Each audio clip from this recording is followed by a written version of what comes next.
Diop. Mesdames, Messieurs, bonsoir. Bienvenue dans la seconde partie de Soir d'Info. Nous recevons Ndongo Sarr. Bonsoir, Monsieur Sarr. Bonsoir, Barthélémy. Vous êtes le tout nouveau secrétaire général du QCEMS, le cadre unitaire des syndicats d'enseignants du moyen secondaire. Vous avez été élu à l'issue de votre assemblée générale tenue ce week-end. D'abord, félicitations.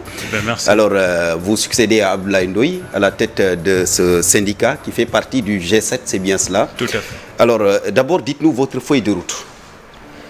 Alors, merci Barthélémy. Vous me permettrez d'abord de saluer vos auditeurs au nom des militants du cadre unitaire syndical des enseignants du moyen et du secondaire. Je voudrais également remercier tous nos camarades qui sont venus des quatre coins du Sénégal comme délégués, qui ont participé donc au congrès et qui sont rentrés dans des conditions extrêmement difficiles puisque contraints par la rentrée. Donc des classes. Il fallait impérativement rentrer. Voilà, tout à fait. Je voudrais également rendre hommage à mon prédécesseur, le camarade EG Abdoulaye Ndoye, qui à la tête a dirigé le de cette structure 9 ans pendant 9 ans, a eu en tout cas des acquis considérables que nous partageons donc avec lui. Cela dit, nous venons d'être élus et naturellement nous inscrirons notre action dans la continuité de ce qui a été fait jusque-là, mais également, il est des chantiers que nous ouvrirons et qui nous permettront sans doute d'aller un peu plus loin et de consolider notre organisation, le QCEMS. Dans la continuité, ça veut dire que vous allez maintenir le cap des revendications. Mais absolument. Vous savez, l'année dernière, on a mené une grève extrêmement longue, sanctionnée par un protocole d'accord, dont une partie a été mise en œuvre en fin mai. Il est une autre qui doit l'être au début du mois de janvier, à la fin du mois de janvier. Naturellement, nous restons en alerte et veillerons à ce que les engagements de l'État soient respectés. Un message déjà à l'autorité. Pardon? Un message déjà adressé à l'autorité. Oui, un message adressé à l'autorité, mais il ne s'agit pas que de ça. Vous savez, quand on a signé ce protocole d'accord, il est un ensemble d'autres questions qui ont fait l'objet de discussions très avancées, mais que nous n'avons pas encore conclues et qui portent sur des questions on ne peut plus importantes. Ces questions-là, également, nous attendons des autorités qu'on puisse terminer les discussions et effectivement les adresser définitivement. D'accord. Nous allons revenir justement sur quelques points de revendication, mais en attendant, la rentrée scolaire est effective depuis hier pour les enseignants et le personnel administratif. Tout à fait. Après demain jeudi, ce sera le tour des élèves. Certainement, en tant que leader syndical, vous avez eu une remontée d'informations de vos camarades au niveau de la base. Tout à fait. Qu'est-ce qu'ils vous ont dit comme information? Bon, ce qu'ils nous ont dit, c'est que comme d'habitude, les enseignants ont répondu présent. Mais encore une fois de plus, il est nombre d'établissements où les conditions ne sont pas réunies pour que le fameux Ubitei Djangtei démarre. Vous le savez mieux que nous, dans nombre d'établissements, vous avez encore de l'eau, suite à cette excellente pluviométrie qui nous vaut en tout cas beaucoup d'inondations dans les établissements. Il s'y ajoute également qu'il y a beaucoup d'établissements qui sont dans un état de délabrement avancé un peu partout à travers le pays et notamment ici même à Dakar.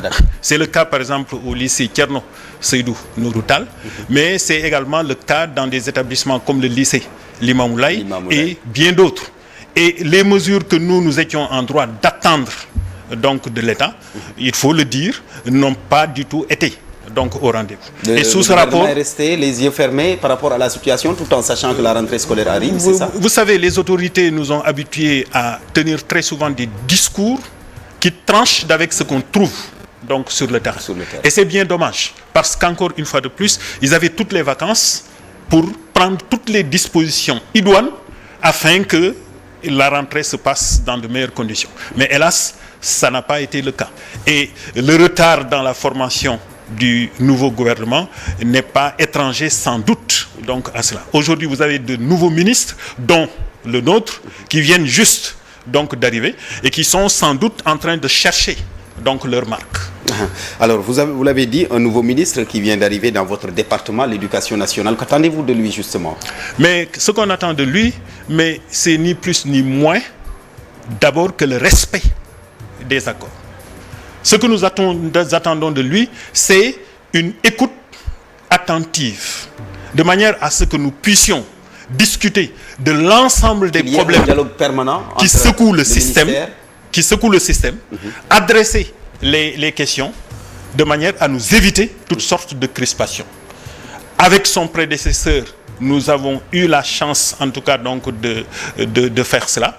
Nous espérons que lui aussi va s'inscrire donc, dans cette dynamique. D'accord. Alors, vous exigez qu'il y ait un dialogue permanent autour de vos points de revendication, en tout cas les points qui restent de votre plateforme revendicative, vous du G7. Mais est-ce que cet émiettement du champ syndical, parce qu'il y a le G7 ici, il y a le G20 là-bas, il y a d'autres syndicats, est-ce que cette situation aussi favorise un climat apaisé?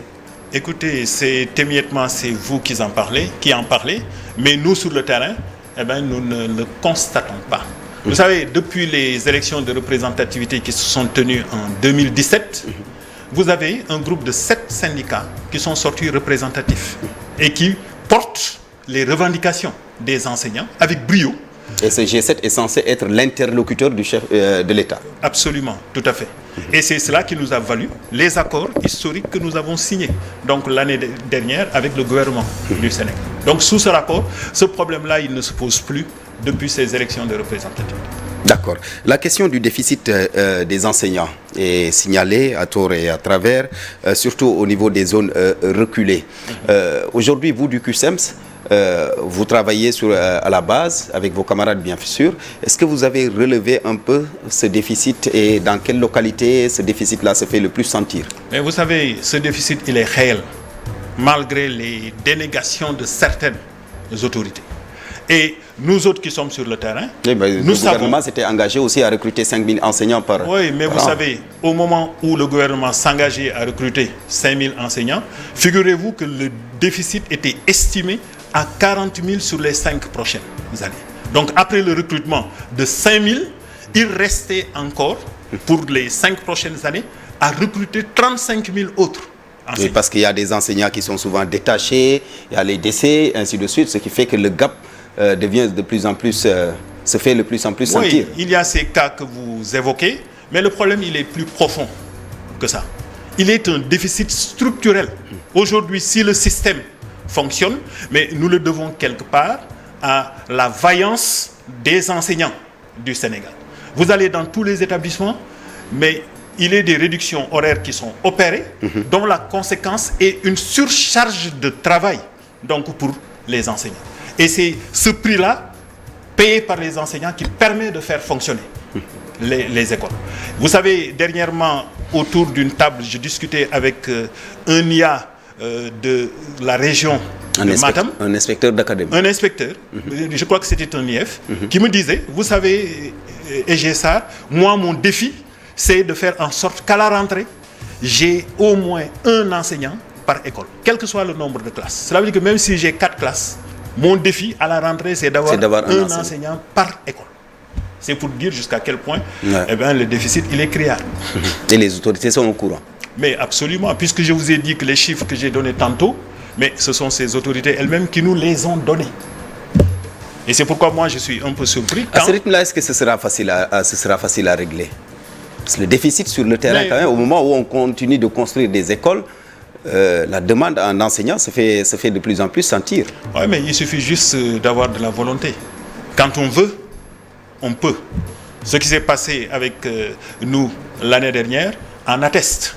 Donc aujourd'hui, si effectivement il y avait une réelle volonté politique de régler les problèmes de l'école, mais sans doute que très rapidement nous dépasserions cette question. Il y a aussi le fait que les jeunes ne veulent plus, ou alors ne veulent plus épouser ce métier d'enseignant. Vous savez, j'en doute. Parce qu'ils pensent que il y a trop de revendications, et souvent ils exercent dans des conditions extrêmement difficiles. Vous savez, j'en doute, pour une raison bien simple. Quand on a lancé l'appel d'offres pour le recrutement de 5 000 enseignants, figurez-vous que c'est 152 000 demandes qui ont été reçues par la tutelle, dont près de 2 000 demandes de l'extérieur, de Sénégalais qui sont actuellement aux États-Unis ou en tout cas donc qui sont en France. C'est pour dire que, donc, quelque part, cette désaffection qui est souvent invoqué pour justifier le déficit ne tient pas du tout la route. Est-ce que les jeunes ne le font pas parce qu'ils se disent que je n'ai rien d'autre à faire? Mieux vaut aller déposer pour voir. Peut-être, mais en tout état de cause, ils sont là et ils veulent aller enseigner. Donc ça, c'est un fait. Donc on ne peut pas invoquer cela pour justifier ce déficit criard qui est constaté dans le système. Alors, et je vous évoquiez tout à l'heure la question de vos revendications. Dans le détail, qu'est-ce que vous voulez? Mais ce que nous voulons, c'est d'abord qu'on respecte les accords qu'on a signés la dernière fois. Et nous y veillerons. Nous interpellons également tous ces témoins, partenaires de la société civile, qui se sont portés garants de ces accords. Et nous, en ce qui nous concerne particulièrement, nous avons pris le soin de rencontrer certaines autorités, dont l'actuel ministre de l'économie et des finances, pour alerter avant le vote du budget, de manière à ce que les crédits nécessaires pour respecter la deuxième phase qui devra être matérialisée en janvier, que ces crédits-là puissent être pris en compte. Des assurances nous ont été données, mais encore une fois de plus, nous restons alertes, comme je l'ai dit tantôt, et veillerons à ce que cette deuxième phase-là soit résolue. Maintenant, en marge de cela, il est des questions autour desquelles nous avons discuté qui n'ont pas encore été résolues. C'est la question, par exemple, du problème des non-fonctionnaires, les enseignants décisionnaires.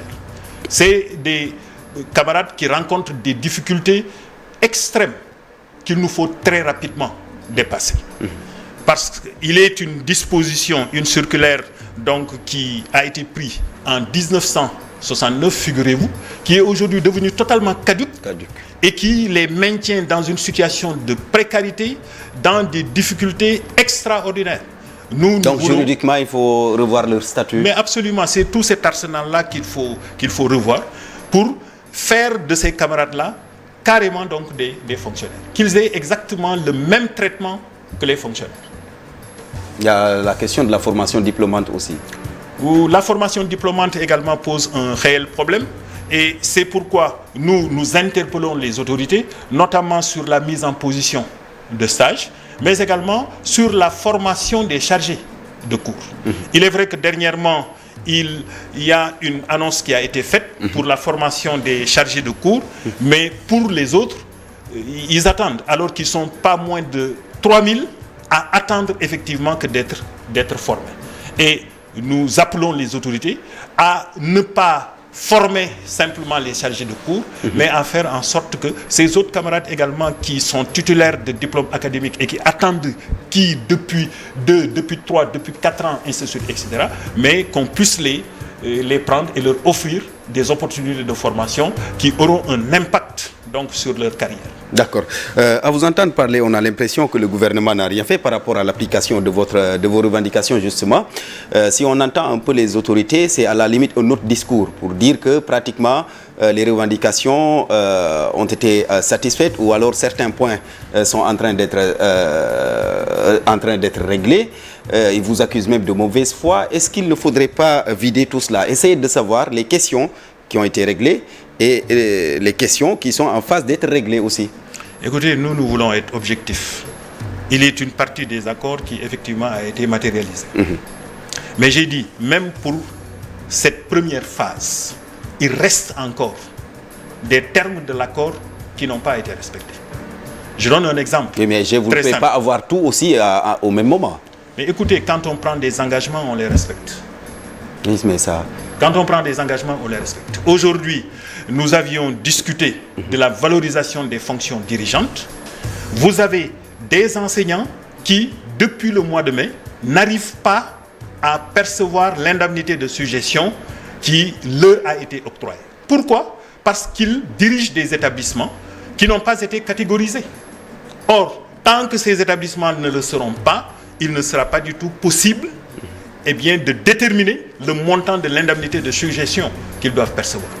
Donc nous ne comprenons pas qu'est-ce qui peut bloquer la catégorisation de ces écoles, et là, vous faites porter le chapeau de la responsabilité à l'État, c'est ça? Mais il appartient à la tutelle de prendre toutes les dispositions pour que cette catégorisation soit faite. Ce ne sont pas ces camarades qui dirigent les établissements qui font cette catégorisation. Donc la responsabilité incombe entièrement et exclusivement donc à l'État du Sénégal. L'année passée, on a enregistré une grève, une longue grève d'ailleurs. Cette année, tout le monde souhaite que l'année soit apaisée au moins. Est-ce que vous êtes sur cette dynamique? Vous savez, ça a toujours été... Ou alors, vous pouvez à tout moment déterrer la hache de guerre, c'est ça? Vous savez, ça a toujours été notre souhait à nous. Et c'est pourquoi, chaque année, nous avons l'habitude de produire ce qu'on appelle une lettre d'alerte, dans laquelle nous recensons tous les problèmes potentiellement conflictogènes pour inviter les autorités à les prendre en charge afin de nous éviter toute crispation.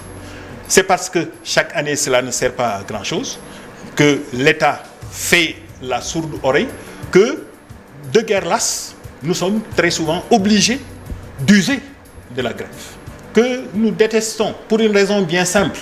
Parce que l'école, c'est notre patrimoine à nous. L'enseignement, c'est notre métier.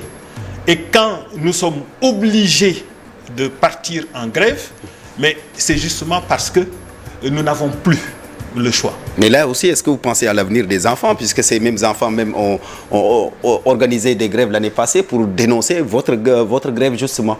Mais écoutez, nous faisons la grève pour que nos élèves soient dans les meilleures conditions pour pouvoir étudier. Voilà pourquoi nous faisons la grève. Et vous savez, ils font la grève pour demander à ce que leur droit à l'éducation soit respecté. Mais effectivement, pour que le droit à l'éducation soit respecté, mais il faudrait bien qu'on ait des écoles qui soient accueillantes, qui réunissent les conditions... L'environnement scolaire. L'environnement scolaire pour que les élèves puissent étudier correctement. Ça, c'est deux. Pour que les élèves soient correctement pris en charge, mais il faut que leurs enseignants soient motivés. Si ces enseignants-là sont démoralisés, il va sans dire que cela va déteindre sur la qualité de la prise en charge. Donc, sous ce rapport, quand nous nous battons pour que les abris provisoires soient éradiqués, quand nous nous battons pour qu'il y ait assez de tables-bancs dans les établissements, mais cela, nous le faisons pour nos potaches. Et il y a certains qui disent que les enseignants se battent uniquement pour des questions pécuniaires. Oui, c'est des gens qui n'ont Parce qu'ils vous entendent souvent parler d'argent dans vos revendications. Écoutez, nous n'avons aucun complexe à poser des problèmes d'argent. Quand effectivement, nous constatons une inéquité dans le système de rémunération, mais il est de notre droit donc de poser le problème. Et je dois préciser que malgré les accords qu'on a signés l'année dernière, ce problème-là, il demeure entier. Parce qu'après avoir revalorisé les salaires des enseignants, mais l'État a octroyé à pratiquement tous les travailleurs des augmentations. Donc de sorte que l'iniquité est restée telle si elle ne s'est pas creusée davantage. Donc le problème que nous voulions régler... On a augmenté les salaires des enseignants et au même moment, on a augmenté les salaires des autres agents de la fonction publique. Et quelquefois, d'ailleurs, on a augmenté les salaires de ces autres agents beaucoup plus, ce qui a creusé davantage les écarts. Et cela traduit tout simplement toute l'incohérence donc, de nos autorités qui paraissaient avoir le souci de régler ce problème d'inéquité et qui finalement, en fait, l'ont aggravé. Est-ce que dans vos revendications, vous tenez compte un peu du contexte actuel, puisque aujourd'hui, tous les États sont un peu étouffés à cause du contexte économique mondial qui est très dur, avec la guerre en Ukraine et tout. Est-ce que vous ne devrez pas un peu donner un temps de répit à l'État pour qu'il puisse voir comment régler tout cela? Écoutez, c'est en connaissance de cause que l'État a pris ses engagements. Au moment où nous signions donc les accords, mais il n'y avait pas la guerre en Ukraine. Mais cette conjoncture-là, nous la connaissions déjà. Et c'est sans doute en toute appréciation de cette situation que des engagements ont été pris. Nous n'attendons ni plus ni moins que ces engagements-là soient respectés. À partir de janvier, la deuxième phase. Mais bien entendu. À défaut, vous allez reprendre la grève, c'est ça? Mais si nous n'avons pas d'autre choix, sans aucune hésitation. D'accord. Alors, le QSEM, c'est un syndicat d'enseignants, membre du G7, qui regroupe le groupe des 7 syndicats les plus représentatifs, comme vous l'avez dit tout à l'heure. Parallèlement, il y a le G20, qui regroupe 27 syndicats. Aujourd'hui, l'interlocuteur direct de l'État, c'est bien sûr vous, officiellement. mais les autres syndicats aussi se disent représentatifs. Comment faire pour qu'il y ait un peu cette entente autour des syndicats qui tournent autour de l'enseignement? Mais il faudrait Est-ce que vous travaillez sur ça? Vous savez, il est des syndicats... Ou le G7 s'est mis à côté, le G20 là-bas. Vous savez, il est des syndicats qui appartiennent au G20, avec qui nous travaillons, qui ont été à notre dernier congrès. Sous ce rapport, il n'y a pas de problème. Mais vous savez, ce sont des élections qui se sont tenues. Les règles ont été connues, ont été d'ailleurs élaborées de manière consensuelle. Et c'est après cela que nous sommes allés aux élections. Oui, parce que je me rends compte que pratiquement, c'est vrai que vous avez quelques points de revendication ensemble, mais les revendications du G7 ne sont pas forcément celles du G20. Écoutez, les revendications et du coup, des enseignants... ça rend compliqué la situation. Mais les revendications des enseignants, nous les portons. Il n'est pas un seul problème que confrontent les enseignants que nous ne portons pas. Donc, sous ce rapport, je ne vois vraiment pas de différence entre les problèmes qui sont inscrits à notre plateforme et ceux inscrits dans les plateformes de camarades qui appartiennent peut-être à d'autres cadres unitaires. D'accord. Durant l'année scolaire passée, on a assisté à des enseignants qui ont été agressés physiquement dans leur école. Vous êtes un secrétaire général d'un syndicat représentatif. Quel est le message ou comment vous réagissez par rapport à cela? Quel message adressez-vous à la communauté par rapport au traitement des enseignants à la base? Eh bien, nous les invitons en fait à parler aux enfants. Parce que ces enfants-là, tous les matins, c'est de maison qu'ils sortent pour regagner l'école. Et il est un travail d'éducation qui doit se faire au niveau de la maison. Mais il appartient également aux autorités qui emploient les enseignants de veiller à leur sécurité. Parce que si cela n'est pas fait, mais de prendre des dispositions de manière à ce que les élèves qui commettent ces actes, eh bien, qu'on puisse les sanctionner. Mais si effectivement ils le font en toute impunité, il va de soi que c'est un phénomène qui risque de prendre de l'ampleur. D'accord. Merci beaucoup, Ndongo Sarr. Eh bien, c'est moi qui vous remercie. Merci, Ndongo Sarr, le nouveau secrétaire général du CUSEMS, le cadre unitaire des syndicats d'enseignants du moyen secondaire. Merci beaucoup. Merci d'être passé à Soir d'Info.